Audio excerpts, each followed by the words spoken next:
గుంటూరు శృంగగిరి శారదాపీఠం తాలూకా శాఖ చాలా దర్శనీయమైనటువంటి ప్రదేశం. అందున శతచండీ యాగం జరుగుతోంది. దాని పూర్ణాహుతి 25వ తారీఖున జరుగుతుంది. అటువంటి శతచండీ యాగం జరిగి అందున ఆ శతచండీ యాగాన్ని నిర్వహిస్తున్నటువంటి ఋత్విక్కులు సామాన్యులైన వారు కాదు. సాక్షాత్తుగా శృంగగిరి పీఠం నుంచి ఎన్నిక చేయబడినటువంటి ఋత్విక్కులు, శృంగగిరి పీఠాధిపతులు, పరమపూజ్యులు పరమహంస పరివ్రాజకాచార్య శ్రీ శ్రీ శ్రీ భారతీతీర్థస్వామి వారి చేత నిమంత్రణము చేయబడిన వారు.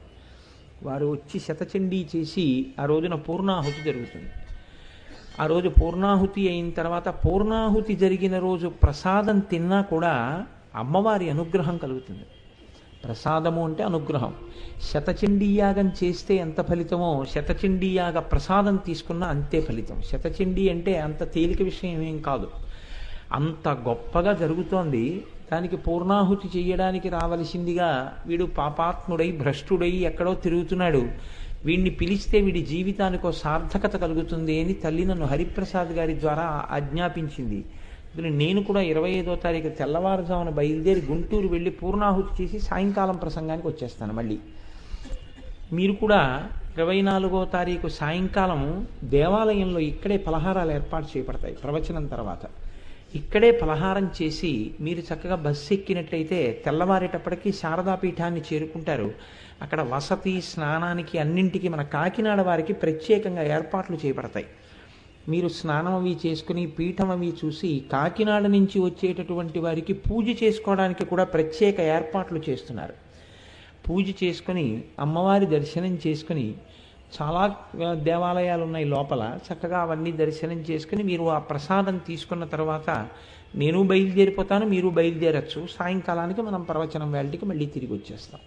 అందుకని దాని యందు ఉత్సుకత కలిగినటువంటి వారు ఆ బస్సుల్లో వద్దాం అనుకున్న వాళ్ళు మీ పేర్లని తదనంతరము కార్యక్రమానంతరము ఇప్పుడు తీసుకోరు, ఆ కార్యాలయంలో సంప్రదించండి. 1. 2, లలితా సహస్రనామ స్తోత్రాన్ని దోషరహితంగా ఏమీ తప్పులు లేకుండా చదవడం కోసం, ఇందులో ఏ నామం ఎక్కడ వరకు ఉంటుందండి అని అనుమానం రాకుండా ఉండడం కోసం ఒక్కొక్క శ్లోకంలో ఎన్ని నామాలు ఉన్నాయో శ్లోకానికి కుడి చేతి పక్కన చెప్తూ, ఒక్కొక్క శ్లోకంలో ఎన్ని అక్షరాలు ఒక నామం అవుతోందో చెప్తూ ఆ అక్షరాల మీద మళ్ళీ అంకె వేస్తూ, శ్రీమాత అంటే దాని మీద 3, శ్రీ మహారాజ్ఞి అన్న చోట 5 ఇలా వేస్తూ ఆ శ్లోకాలని చాలా అద్భుతంగా ముద్రణ చేయించారు మా డాక్టర్ మూర్తి గారు.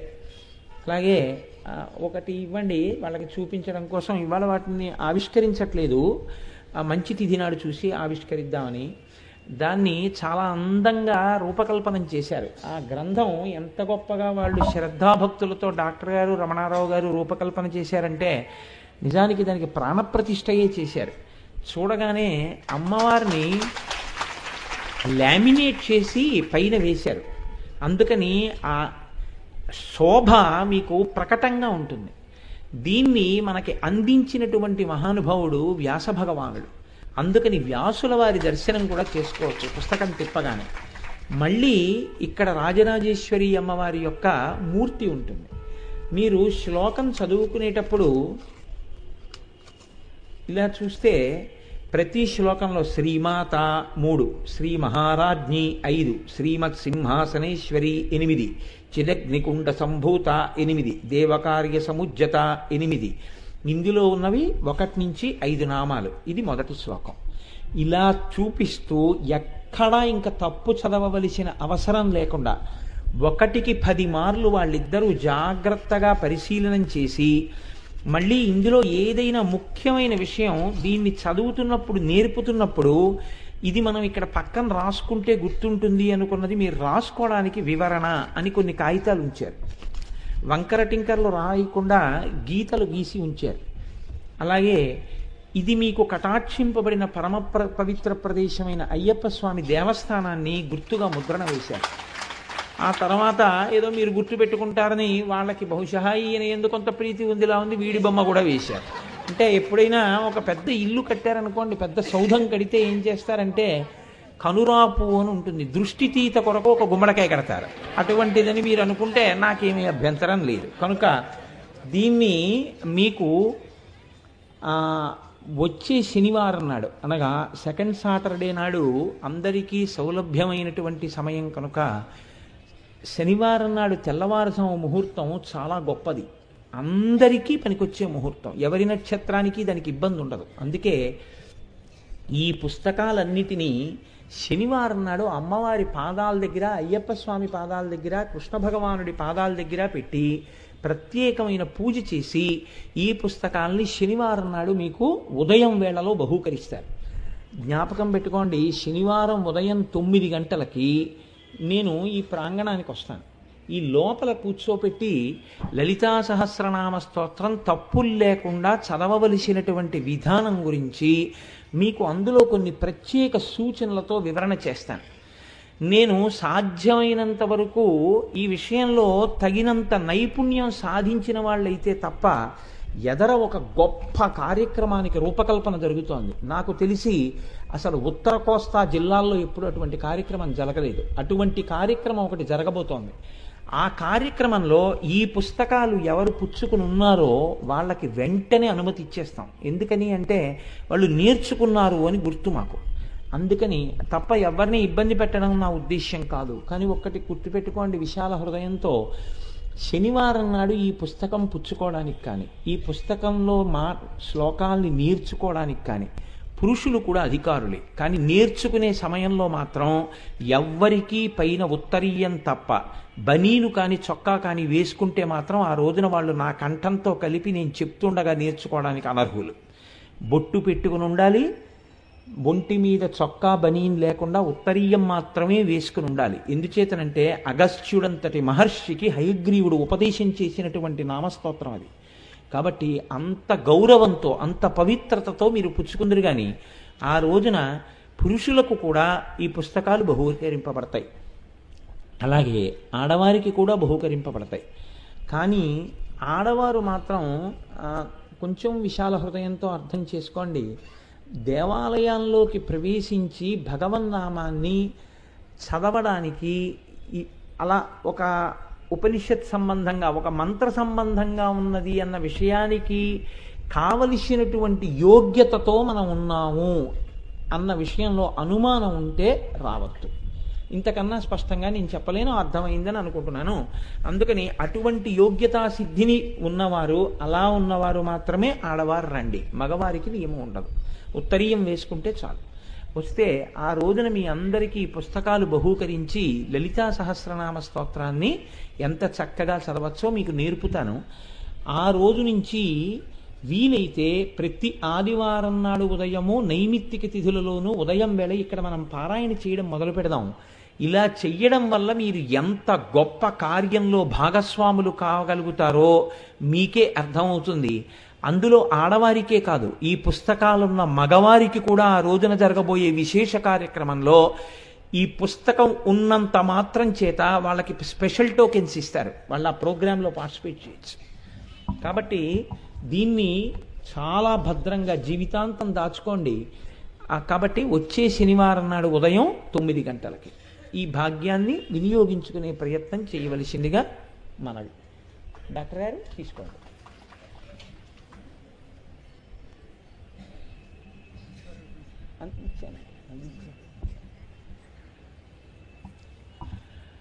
హరి ఓం.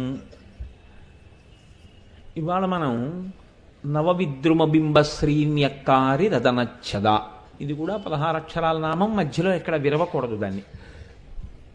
ఈ నామాల వైశిష్ట్యం ఏమిటో, నామాలు అసలు ఎలా పలకాలో, ఎక్కడ విరవకూడదో, ఎక్కడ పూర్తిగా చదవాలో, ఇవన్నీ మీకు నామాలు చదువుతున్నప్పుడు అప్పుడు నేను నేర్పుతాను. నవవిద్రుమబింబ శ్రీన్యక్కారి రదనచ్చద అని పిలుస్తున్నారు వసిన్యాది దేవతలు. అమ్మవారి యొక్క పెదవులను స్తోత్రం చేస్తున్నారు. అసలు శాస్త్రంలో ఏమిటి అంటే ఆడదాని పెదవుల గురించి మాటలే మాట్లాడకూడదు. కానీ మనం మాట్లాడుతున్నది ఎప్పుడు జ్ఞాపకం పెట్టుకోండి, ఒక ఆడదాని పెదవుల గురించి మనం మాట్లాడటలేదు. మనం మన అమ్మ పెదవుల గురించి మాట్లాడుతున్నాం. బిడ్డలుగా అమ్మ పెదవుల గురించి మాట్లాడడం, అమ్మ పెదవులను మనసులో భావన చేయడం, ధ్యానం చేయడం, అది ఉన్నతికి హేతు అవుతుంది తప్ప ఎట్టి పరిస్థితుల్లోనూ దానివల్ల ఏ ఉపద్రవం కానీ ఏ ఇబ్బంది కానీ ఉండదు. కాబట్టి ఇందులో పోలిక పోల్చినప్పుడు ఏమంటున్నారంటే నవవిద్రుమ బింబ శ్రీన్యక్కారి రదనచ్చద. శ్రీ అంటే ప్రకాశం. శ్రీ అన్న దాంట్లోనే ఒక రహస్యం కూడా దాచారు. శ్రీ అంటే సమస్త శోభలకు సమస్త మంగళములకు ఏది హేతువో దాన్ని శ్రీ అని పిలుస్తారు. శ్రీకారం పడింది అంటే గుర్తేమిటంటే సమస్త శోభనములకు సమస్త మంగళములకు అది ఆలవాలము అని గుర్తు. ఇప్పుడు కేవలము కాంతి కాదు, అది సమస్త మంగళములకు గుర్తయ్యున్నది.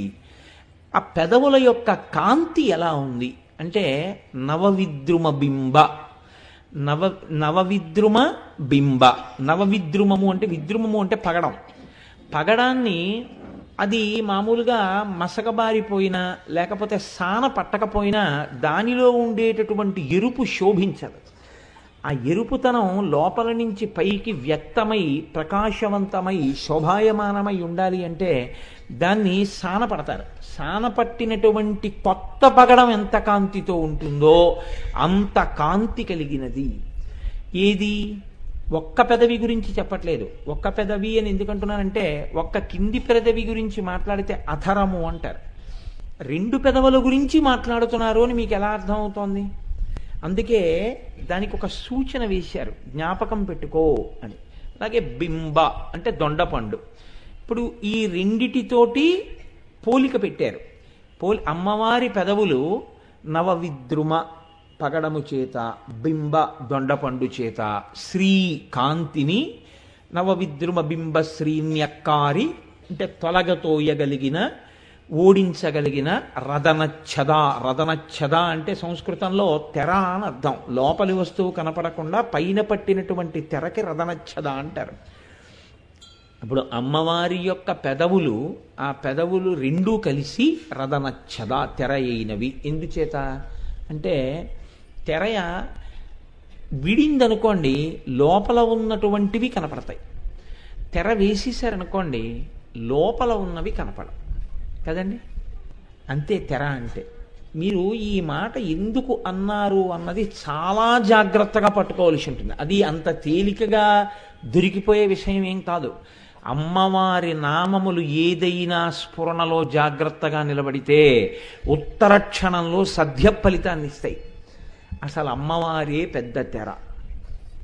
మీరు జాగ్రత్తగా భావన చేస్తే నేను సరే ఆ విషయానికి వస్తాను మీ దగ్గరికి. నవవిద్రుమ బింబశ్రీ, నవవిద్రుమంతో పోలుస్తున్నారు. కొత్త పగడపు కాంతి ఎలా ఉంటుందో అటువంటి కాంతి కలిగినది. బింబఫలము అంటే దొండపండు, దొండపండు యొక్క కాంతి ఎలా ఉంటుందో అటువంటి కాంతి కలిగినవి. ఆ రెండు పెదవులు రదనచ్చదా తెరయై ఏం చేస్తున్నాయి? వేటితో పోల్చామో ఆ పోల్చబడిన వాటి యొక్క కాంతిని తిరస్కరిస్తున్నాయి. అంటే ఇప్పుడు అమ్మవారి పెదవులను పోల్చినప్పుడు నవవిద్రుమాన్ని, కొత్తగా సానపట్టిన పగడాన్ని, దొండపండుని పోలిగ్గా వేసినా ఈ రెండు నిజానికి అమ్మవారి పెదవుల కాంతి ముందు నిలబడలేవు. ఇక్కడ మీరు ఒక విషయాన్ని కొంచెం ఆలోచించవలసి ఉంటుంది. సహజముగా పెదవులు ఎరుపుతనాన్ని పొంది ఉంటాయి.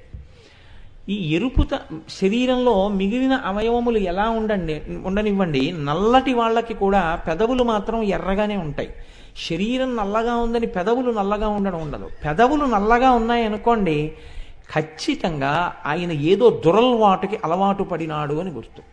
అందున మనం తెలుగు వాళ్ళం ఏమిటంటే ప్రపంచంలో ఎక్కడెక్కడ ఏ ప్రాంతాల్లో దురలవాట్లు ఉన్నాయో వాటన్నింటినీ అలవాటు చేసుకునేటంతటి గొప్ప సంస్కారవంతులం మనం. ఎందుచేత ఈ మాట అంటున్నానంటే ఒరియా వాళ్ళు తాంబూలం వేసుకుని నెత్తురు కక్కినట్టుగా ఉమ్ముతారు.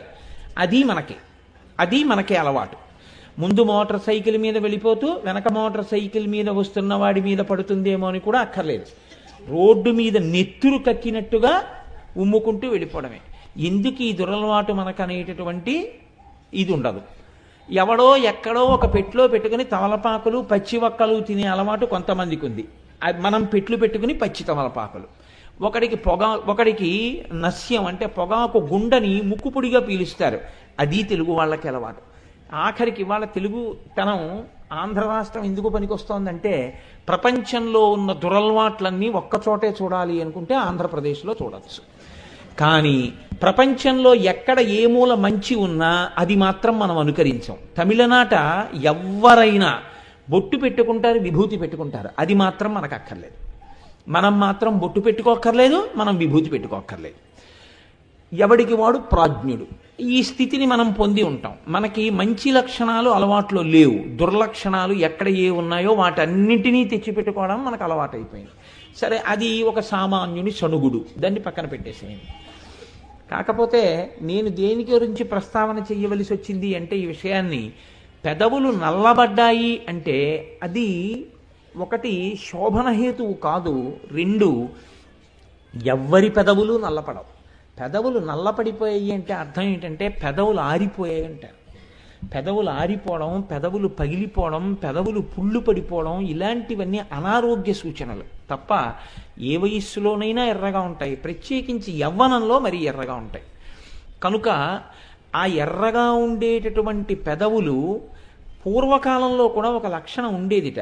లత్తుక అని ఒక పదార్థం, దాన్ని పాదములకు పారాణిగా పెట్టుకునేవారు, లత్తుక పెదవులకు పూసుకునేవారు. కానీ ఒక్క లక్షణం ఉంటుంది, భర్త పక్కన ఉన్నప్పుడు మాత్రమే కొన్ని అలంకారాలు చేసుకుంటారు, భర్త పక్కన ఉన్నప్పుడు మాత్రమే కొన్ని ఆభరణాలు పెట్టుకుంటారు. దానివల్ల ఏమవుతుందంటే సౌశీల్యము ప్రకాశిస్తుంది, లోకమునకు మర్యాద నిలబడుతుంది.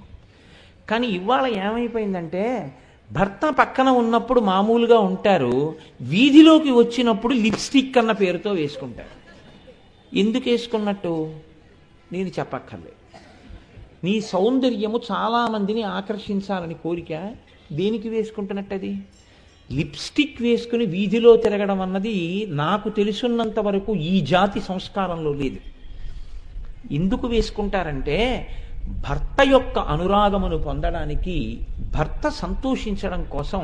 ఒక్క భర్తృ సమక్షంలో ఉన్నప్పుడు స్త్రీ కొన్ని అలంకారములను చేసుకోవచ్చు, అది ఆయన యొక్క ఇష్టం, అది ఆయన సంతోషాన్ని కలిగిస్తే అసలు ఆ విషయం గురించి వ్యాఖ్యానం చేసేటటువంటి అధికారం ఎవ్వరికీ లేదు. భార్యాభర్తల మధ్యకు వెళ్ళకూడదు కాబట్టి తప్ప అది 10 మందిలో లిప్స్టిక్ వేసుకుని తిరగవలసినటువంటి అవసరం కానీ, అలా అమ్మడం కానీ ఈ జాతికి తెలుసని నేను అనుకోవట్లేదు. అలా ఎక్కడా చెప్పలేదు, ఏ గ్రంథంలోనూ అలా లేదు.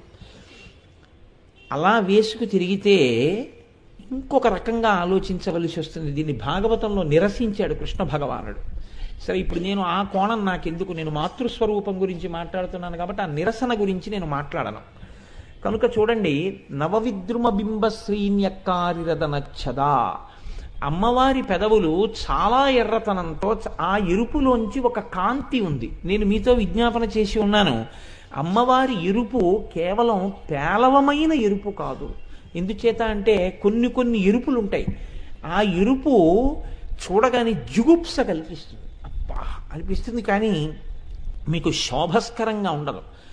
ఒక వ్రణం, ఒక కురుపు చాలా ఎర్రగా ఉందనుకోండి, అది ఎంత సూర్యకిరణాలు పడి మిరిసిపోతున్నా ఇది కురుపులా ఉంది అని ఎవరనరు. ఎందుకు? అది హీనోపమానం, దాని యందు ప్రకాశం ఉండదు, దాని యందు బాధ ఉంటుంది. అమ్మవారి పెదవులను పోల్చేటప్పుడు చాలా గొప్ప మాట అంటున్నారు, శ్రీ, ఆ శోభ ఎటువంటి శోభ, ఎటువంటి కాంతి ఆ కాంతి అంటే దొండపండు యొక్క కాంతిని, నవవిద్రుమము యొక్క కాంతిని తిరస్కరించగలిగినది.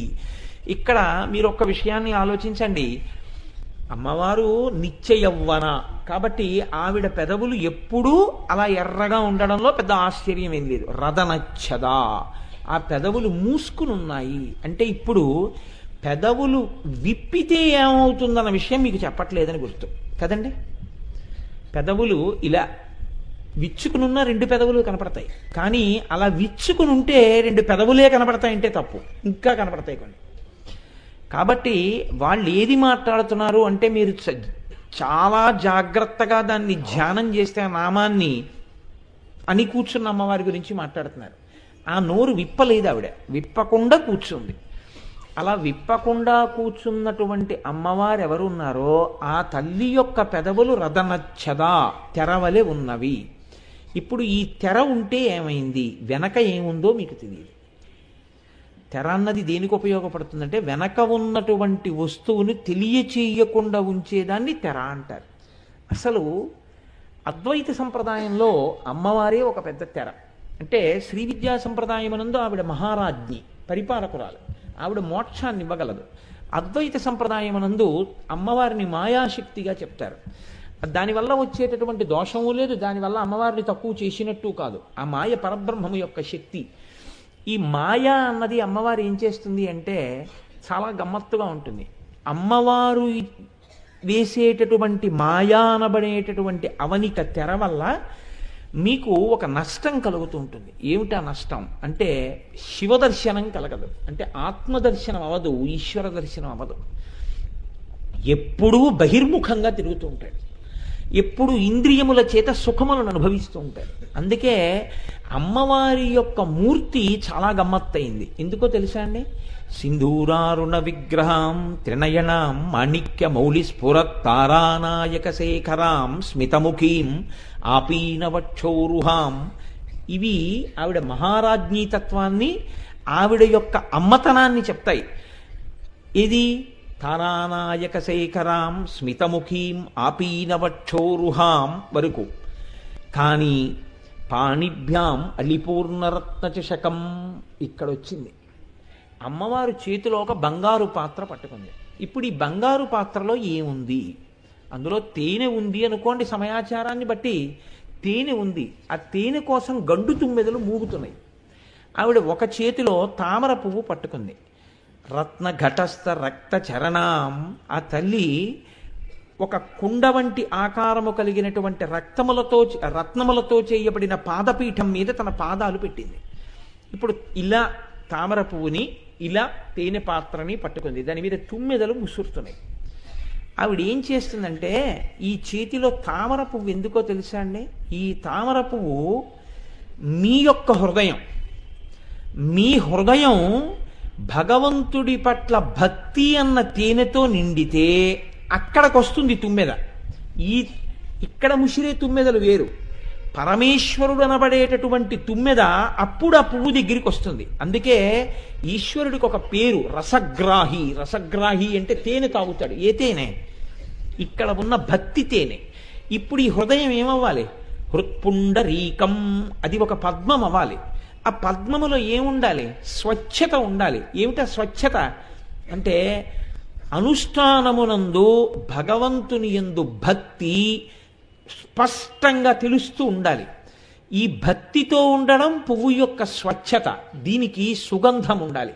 ఈ సుగంధము ఒక్క పూజామందిరంలో ఈశ్వరుణ్ణి చూడడం కాదు, అంతటా భగవద్ దర్శనం కోసం వెంపర్లాట ఉండాలి.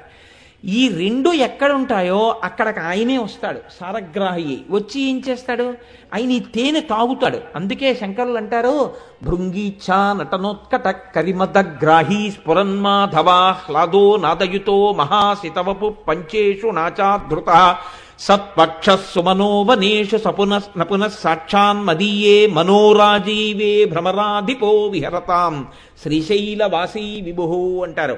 మనోరాజీవే భ్రమరాధిపో విహరతాం. మనోరాజీవము అంటే మనస్సనబడేటటువంటి తామర పువ్వు మీద విహరించేటటువంటి గండు తుమ్మెద అన్నారు. భ్రమరాంబ అమ్మవారు. భ్రమరాంబకి మొగుడు భ్రమరాధిపతి గండు తుమ్మెద, మగ తుమ్మెద అవ్వాలి.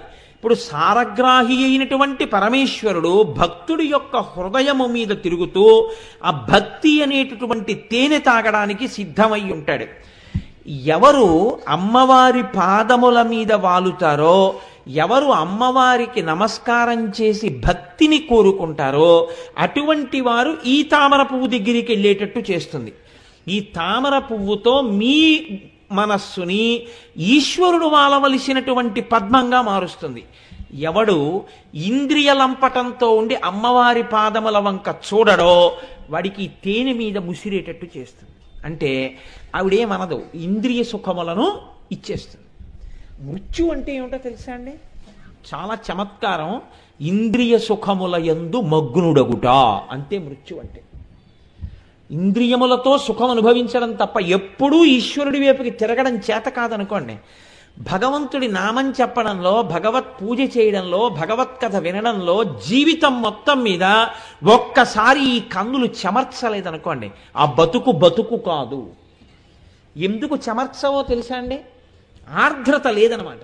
అసలు సీతమ్మ తల్లి కథ చెప్పండి, దేవీ భాగవతం చెప్పండి, భాగవతం చెప్పండి, లలితా సహస్రం చెప్పండి, వాడికి అది ఎందుకు పనికి వస్తుందంటే వాడికి కాసేపు కాలక్షేపానికి కూర్చుంటాడు తప్ప ఆర్ద్రత లేదు. ఆ మనస్సు కదలదు, ఆ మనస్సు సంతోషాన్ని పొందదు.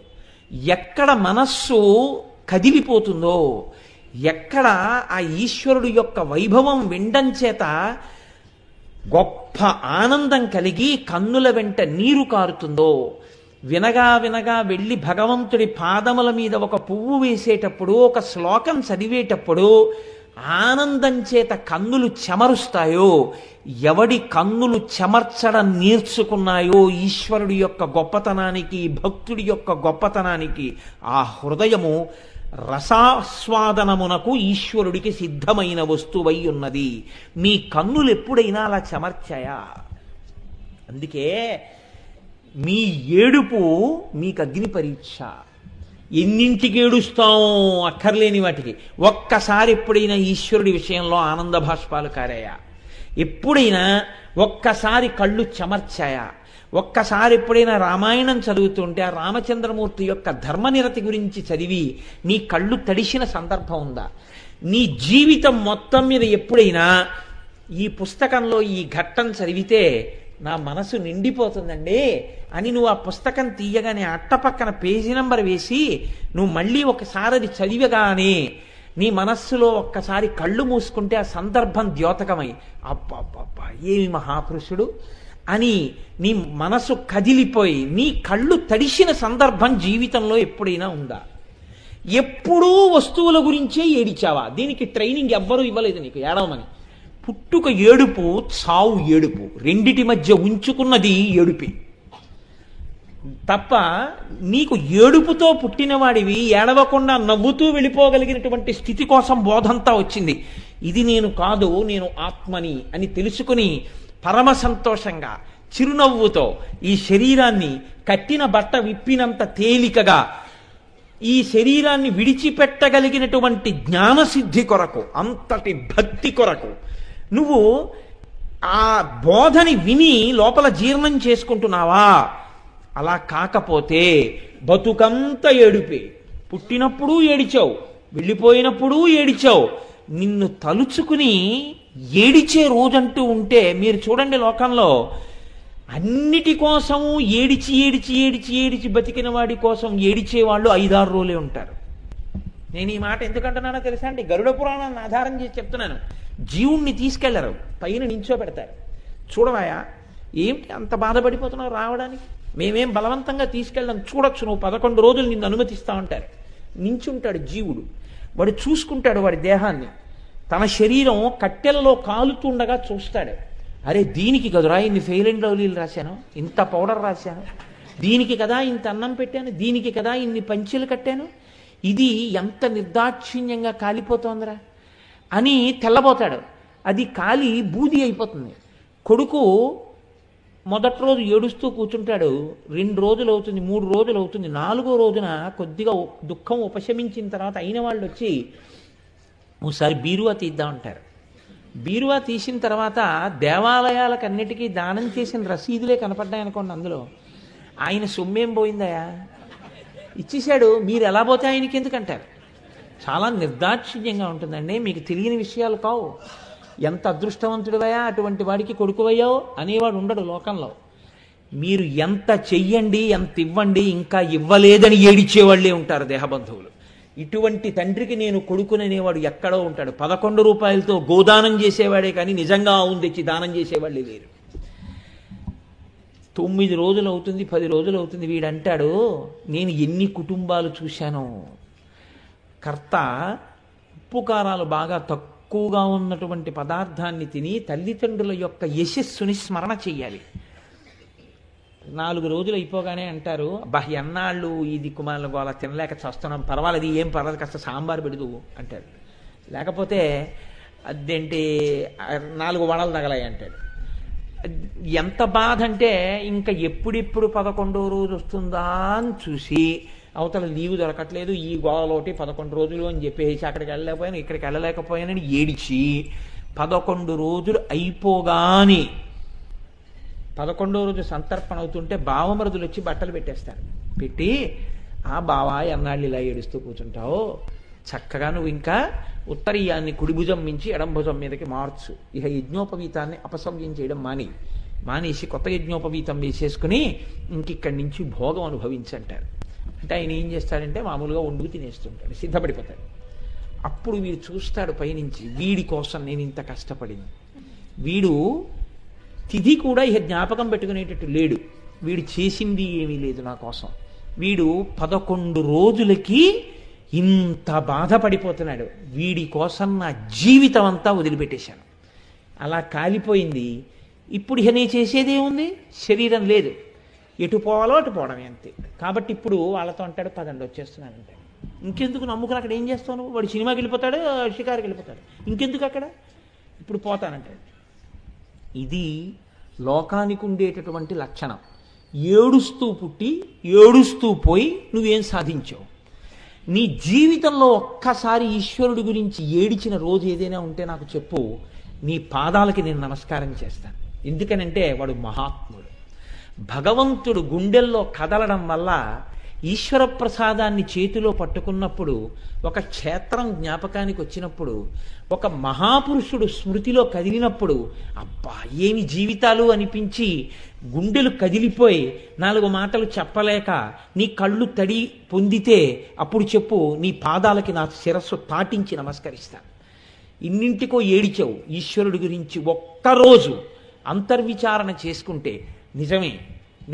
నేను ఒక చంద్రశేఖర పరమాచార్య స్వామి వారి గురించి ఏడ్చిన రోజు లేదు నా జీవితంలో, భగవాన్ రమణుల గురించి నేను ఏడిచిన రోజు లేదు నా జీవితంలో, ఒక చంద్రశేఖర భారతీ స్వామి వారి గురించి నా కన్నులు తడి అయిన సందర్భం లేదు నా జీవితంలో.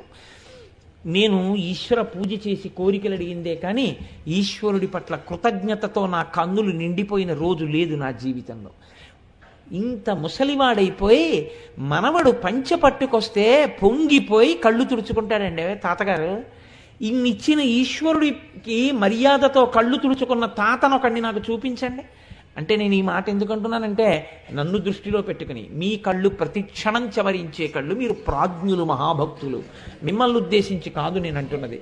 కనుక దీన్ని కన్నులు చెమర్చగలిగినటువంటి లక్షణం ఏదైనా ఉంటే అది ఆర్ద్రత, అది భక్తి, అది తేనెతో నిండినటువంటి మనస్సు. ఇప్పుడు అక్కడికి ఎవరు వస్తారంటే రసగ్రాహి అయిన ఈశ్వరుడు వస్తాడు, వచ్చి ఆ తేనె తాగుతాడు, ఆ పువ్వులో పడుకుంటాడు ఆయన.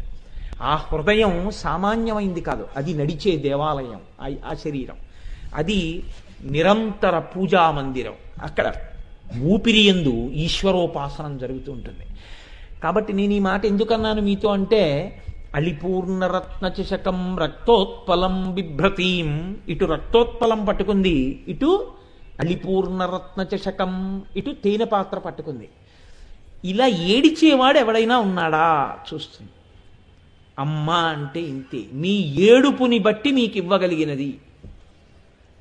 ఏడిస్తే చులకన చేస్తారు మిగిలిన వాళ్ళు, ఆయన పాపం కళ్ళమ్మని నీళ్లు పెట్టుకున్నారండి అని 10 మంది చెప్పుకుంటారు. కళ్ళమ్మని నీళ్లు పెట్టుకున్నాడు అని అనకుండా, కళ్ళ నీళ్లు పెట్టుకున్నప్పుడల్లా మీ కోరిక తీర్చింది లోకంలో ఎవరైనా ఉంటే అమ్మొక్కతే. చిన్నప్పుడు వీడు ఏడిచాడండి అని ఎవరికీ చెప్పదు, వాడు ఏడవగానే నేను వాడికి పాలు ఇవ్వలేకపోయానని ఏడుస్తుందమ్మ. మీరు చూడండి కావాలంటే, పిల్లాడు చాలాసేపు గుక్క పట్టి ఏడిచి ఏడిచి ఏడుస్తుంటే అమ్మ ఎక్కడో పొరుగింటమ్మతో కబుర్లు చెప్తోంది అనుకోండి, పొరుగింటమ్మతో కబుర్లు చెప్పి చెప్పి చెప్పి చెప్పి లోపలికి వచ్చి చూసేటప్పటికి పిల్లవాడిని గండు చీమ ఏదో పట్టుకుని కరిచేస్తుంటే వాడు చిన్ని చేతులతో తీసుకోలేక దద్దురిక్కిపోయి ఏడుస్తుంటే లోపలికొచ్చి చూసి ఎర్రపడిపోయిన కళ్ళతో వాడు వెక్కి వెక్కి ఏడిస్తే అమ్మ వచ్చి ఆ చీమను తీసేసి దద్దురెక్కిన చోటు చూడగానే అమ్మ ఏడుస్తుంది. ఎందుకో తెలుసండి, వీడు ఏడిచాడని వీధిలో వాళ్ళకి చెప్పదు, వీడి ఇంత ఏడ్చే వరకు నేను ఆదమరిచి ఉన్నానని ఏడుస్తుంది. అది అమ్మతనం రా. కూర్చున్నది అమ్మ, నువ్వు ఏడవగలవా ఈశ్వరుడి గురించి ఒక్కసారి? నాకు భగవంతుడు కావాలని నువ్వు ఒక్కసారి నీ హృదయము ద్రవించగలదా? ద్రవించగలిగితే చెప్పు, తెరెత్తేసి శివుడిలో కలపడానికి సిద్ధంగా ఉంది ఆవిడ. మాయని పైకెత్తేస్తుంది. ఇంకా నిన్ను ఇంద్రియములతో తిరగవలసిన అవసరం లేకుండా అంతటా ఈశ్వరుణ్ణి చూపిస్తుంది. అప్పుడు నీవు తినడంలో, నీవు అలంకరించుకోవడంలో, నీవు బాగుపడడంలో నీకు తృప్తి లేదు.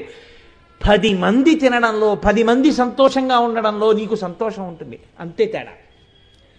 కాళీ కాళీ కాళీ అని బతికున్న నాళ్ళు పొంగిపోయారు రామకృష్ణ పరమహంస, పరమ అద్వైతమును అనుభవించారు. ఏమి తేడా వచ్చింది ఆయనకి చూడండి. రామకృష్ణ పరమహంసకి కంఠంలో పుట్టిందండి రాచపుండు. మహానుభావుడికి ఆయన సమాధి అంటే అసాధారణ సమాధి పరమహంసది. ఆయన ఇలా కూర్చుని ఉండేవారు, ఎవరో వచ్చి భగవంతుడి గురించి మాట్లాడుతుండేవారు. ఆయన లేచి పారవశ్యంతో నాట్యం చేసేస్తుండేవారు. నా దగ్గర ఇంట్లో ఫొటోస్ కూడా ఉన్నాయి. అవి చూసినప్పుడు నాకు ఎంత ఆశ్చర్యంగా ఉంటుందో, ఓ ఏమి స్థితయా మహానుభావ అని. ఆ పంచ పైకి కట్టుకుని మోకాళ్ళ మీదకి 2 కాళ్ళు ఎత్తి ఇలా అరమోట్పు కన్నులతో ఆయన పొంగిపోతున్న దృశ్యం ఎంత ఆశ్చర్యంగా ఉండదు. అలాగే సమాధిలోకి వెళ్ళిపోయారు. చంద్రశేఖర పరమాచార్య సౌందర్యలహరిలో ఒక శ్లోకం చెప్తూ చెప్తూ సమాధిలోకి జారిపోయేవారు. జారిపోయి మళ్ళీ బహిర్ముఖులు అవుతుండేవారు. అయి మళ్ళీ 4 మాటలు చెప్తుండేవారు. వెంట వెంటనే నిద్రలోకి జారిపోయినట్టు సమాధిలోకి వెళ్ళిపోతుండేవారు. కాబట్టి మహాపురుషులైనటువంటి వారు అటువంటి ఆనందావస్థను పొందుతుంటారు. ఇందులో మీరు చూడండి, రామకృష్ణ పరమహంసకి కంఠంలో రాచపుండు పుడితే మాటలు కాదండి, మాట మాట్లాడడం కూడా కష్టం. మాట మాట్లాడితే రాచపుండు కదిలి నెత్తురు పెదవుల నుంచి కారేది.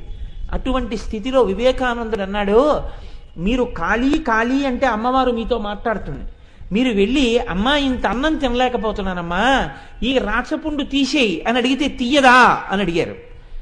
అమ్మ తీయదంటారా, అమ్మ తీస్తుందంటారా? అమ్మ తీస్తుంది అంటే ఎప్పుడు తీస్తుంది తను అడిగితే? అంత హేయంగా శరీరం మీద మమకారం ఉంటే కదా ఆయనకి. అది ఎప్పుడో నశించిపోయింది.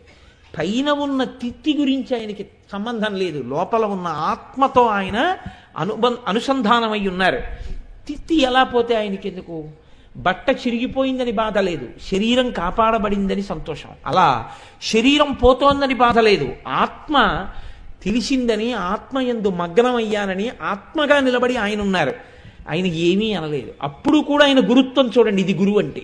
అందుకే భగవాన్ రమణులు ఒక మాట అంటారు, గురువు అనగా ఎవరు? ఆత్మని అనుభవించినటువంటి గురువు ఎలా ఉంటాడు అంటే ఆయన అన్నారు, చెరుకు కర్రని కత్తితో నరికితే, కత్తిని నాలికతో నాకితే తీయగా ఉంటుంది. ఎవరు? నరికిన కత్తి. చెరుకు కర్రని మరలో పెట్టి తిప్పితే, మరని నాకితే మర తీయగా ఉంటుంది. చెరుకు కర్రని పళ్ళ మధ్య పెట్టి నవిలితే, నవిలిన పళ్ళు తీపెక్కుతాయి. పిప్పైపోయిన చెరుకు పక్కన పడిపోవచ్చేమో కానీ తీపినివ్వడం మాత్రం వదిలిపెట్టలేదు. అలాగే కష్టం వచ్చినా సుఖం వచ్చినా, పుండు పుట్టినా ఆరోగ్యంగా ఉన్నా, ఆ సుఖంగా ఉన్నా దుఃఖంగా ఉన్నా, ఈశ్వరుడి పాదములను లోపల స్మరించకుండా ఉండలేని వాడెవడున్నాడో వాడు గురువు, వాడు భక్తి తత్పరుడు, వాడు రసహృదయం ఉన్నవాడు. వాడు మాత్రమే తాను అనుభవించగలడు, వేరొకడికి బోధించగలడు. లేనివాడు తానే అనుభవించవని వాడు వేరొకరికి ఏం బోధ చేస్తాడు, ఎవరిని గట్టెక్కిస్తాడు? అందుకే రామకృష్ణ పరమహంసని, మీ కంఠంలో రాచపుండు పుట్టింది కదా, మీరు వెళ్ళి కాళికాదేవిని అడగకూడదా అని అడిగారు వివేకానందుడు. ఇప్పుడే వెళ్ళి అడిగొస్తానన్నారు. నిజంగా అడుగుతారా?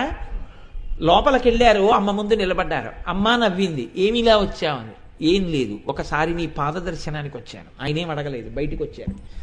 వివేకానందుడు ఎదురు చూస్తున్నాడు. అడిగారా అన్నాడు. అడిగాను. ఏమందమ్మా?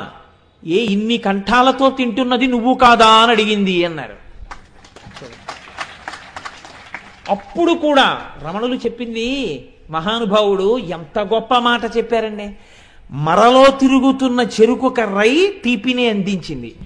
కంఠమునందు రాచపుండుండి మాట్లాడితే నెత్తురు పడే వ్యక్తి అప్పుడు కూడా శిష్యుణ్ణి ఉద్ధరించే మాటలే మాట్లాడారు. ఇన్ని కంఠములతో తింటున్నది నువ్వు కాదా? నేను తింటేనే తిన్నదా? ఎవరు తిన్నా ఆ లోపల ఉన్న ఈశ్వరుడు తింటున్నాడు. ఈ స్థాయికి వెళ్ళిపోయారు పరమహంస. అందుకే ఆయన్ని పరమహంస అన్నారు. అటువంటి వారు ఉంటారు, వారు సనాతన ధర్మములకు గొడుగు. ఆయన ఈ ధర్మాన్ని నిలబెట్టారు.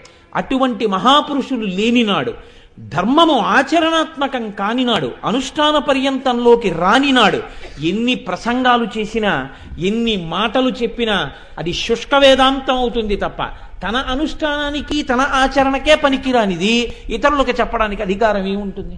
అందుకనే ముందు తాను అనుభవించాలి, తాను అనుష్ఠించాలి, తాను ఆ సంతోషాన్ని పొందాలి. పొందితే తప్ప ఇతరులకి చెప్పడానికి తనకు అధికారాన్ని ఉండదు. అందుకే పరమహంస అంటారు, శిథిల దేవాలయమునందు శంఖమూదకు అన్నారు ఆయన.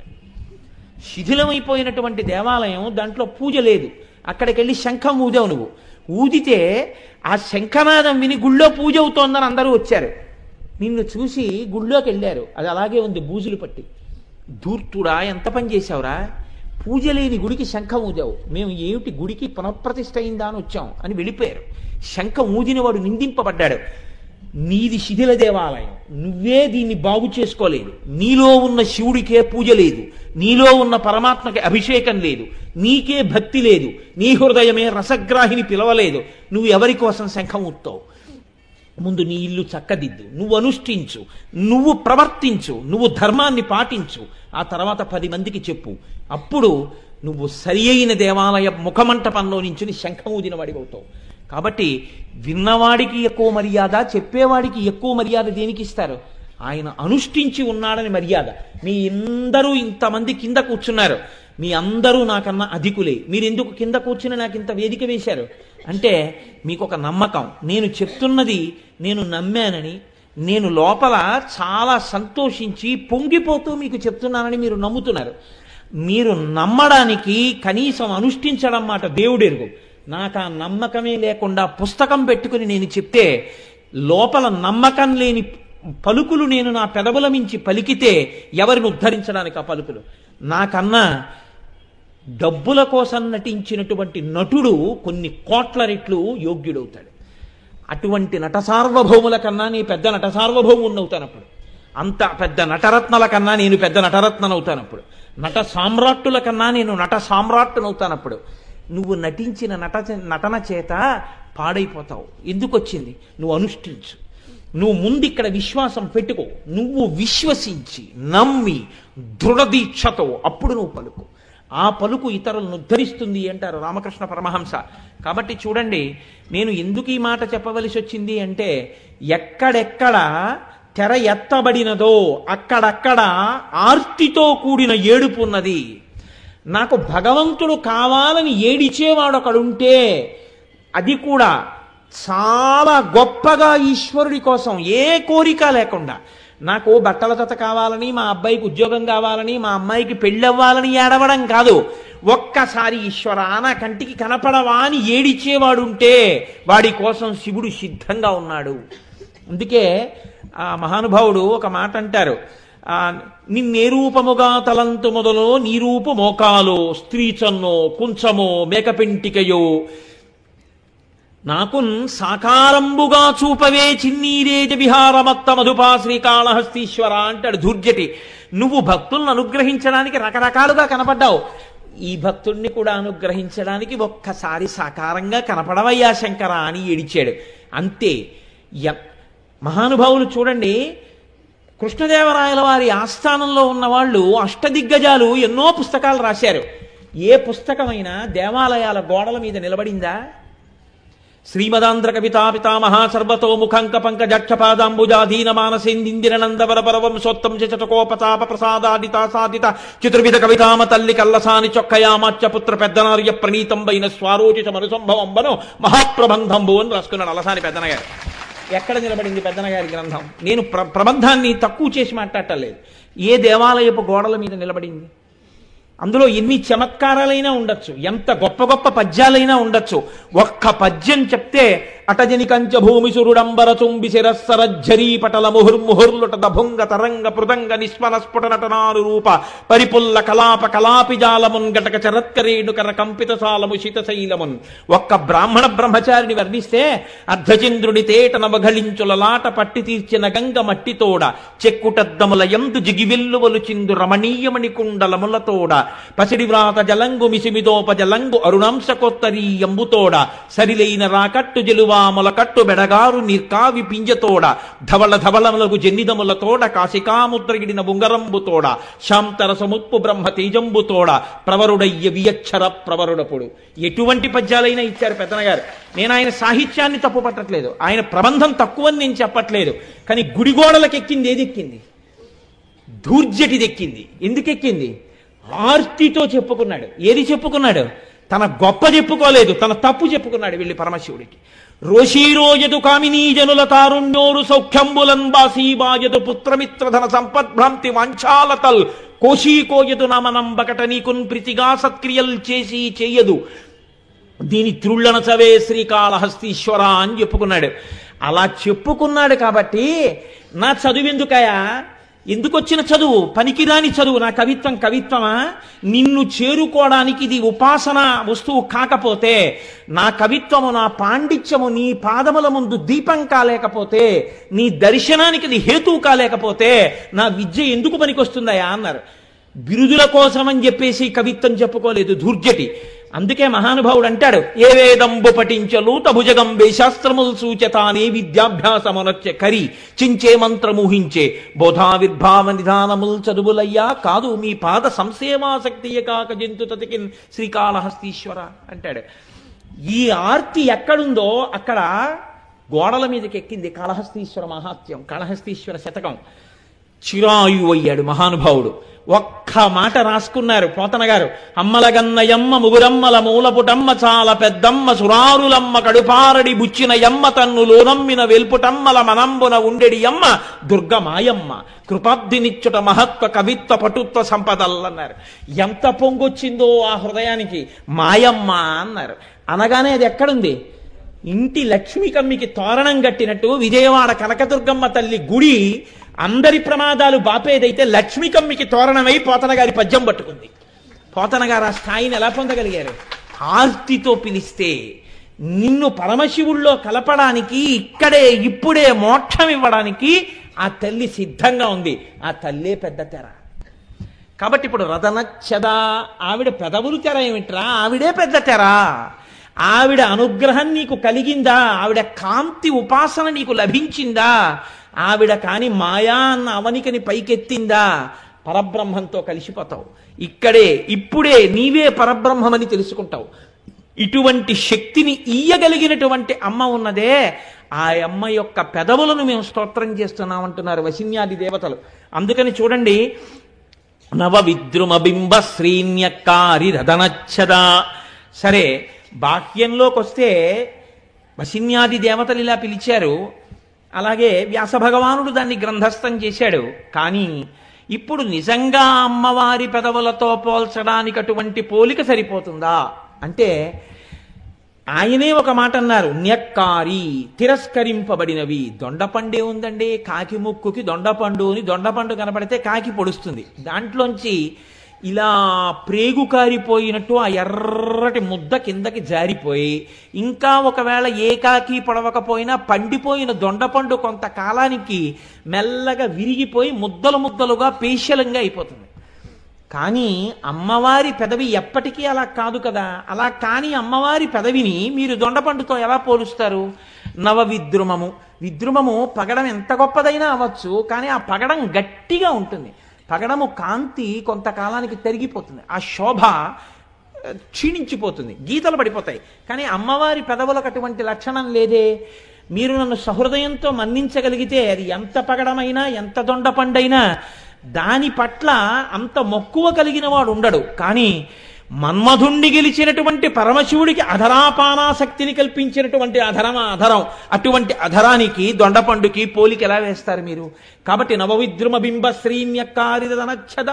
అమ్మా, నీ యొక్క పెదవులు ఆ రెండిటి యొక్క కాంతిని తిరస్కరిస్తున్నాయి అన్నారు. ఇంకా గమ్మత్తుగా చెప్పవలసి వస్తే అసలు నీ పెదవులకు ఉపమానం లేదు, అది దాని అర్థం. అంటే లోకంలో పెదవి గురించి చెప్పాలి అంటే సమాన ధర్మం ఉన్నటువంటి ఏ రెండింటిని తీసుకొచ్చి వేయడం మాత్రమే కుదురుతుందో, ఆ రెండు వస్తువులు పక్కకి తీసుకొచ్చి పెట్టినా కూడా అవి రెండు నిలబడలేకపోయాయంటే ఇంకా మేము ఎక్కడి నుంచి తీసుకొస్తాం సృష్టిలో? కాబట్టి ఈ సృష్టిలో నీ పెదవులతో పోల్చడానికి తగిన వస్తువు వేరొకటి లేదు. ఇలా ఎన్ని విషయాల్లో లేదు? ఏ విషయంలో లేదు. పద్మరాగ శిలాదర్శ పరిభావి కపోలభూ, పద్మరాగమణులు ఓడిపోయి. కాబట్టి అమ్మతో పోల్చడానికి ఈ సృష్టిలో ఏదైనా ఉందా? ఏదీ లేదు. అంటే అమ్మతో పోల్చగలిగిన వస్తువు అన్నది లోకంలో లేదు. అక్కడ నుంచి ఇక్కడ వరకు అంతే. నేను ఎప్పుడైనా నా తల్లిని పొగిడాను అనుకోండి, మా అమ్మని పొగిడితే మీరు బాగా జ్ఞాపకం పెట్టుకోండి, నా భార్యని విమర్శించినట్టు అవదది. మీరు చాలా మందికి లోకంలో ఉండేటటువంటి అపప్రథ సంకుచితంగా ఉంటుంది. మేము ఇంగ్లీష్ మీడియంలో చదువుకుంటున్నాం, మాకు ఇంగ్లీష్లో మాట్లాడడం వచ్చు అనుకున్నారు అనుకోండి, వీళ్ళు ఇంగ్లీష్లో మాట్లాడడం మొదలుపెట్టిన దగ్గర నుంచి వీళ్ళకి బాగా ఇంగ్లీష్ వచ్చిన వాళ్ళు అనిపించుకోవాలంటే తెలుగు మాటలు మాట్లాడకూడదు అని. మీరు చూడండి, చాలామంది దగ్గర ఉంటుంది ఈ లక్షణం. ఇది ఎంత దూరం ఉంటుందంటే, వాడు నేను గోదావరి ఎక్స్ప్రెస్లో వచ్చానండి అనడం, గోదావరి ఎక్స్ప్రెస్లో వచ్చానండి అంటే.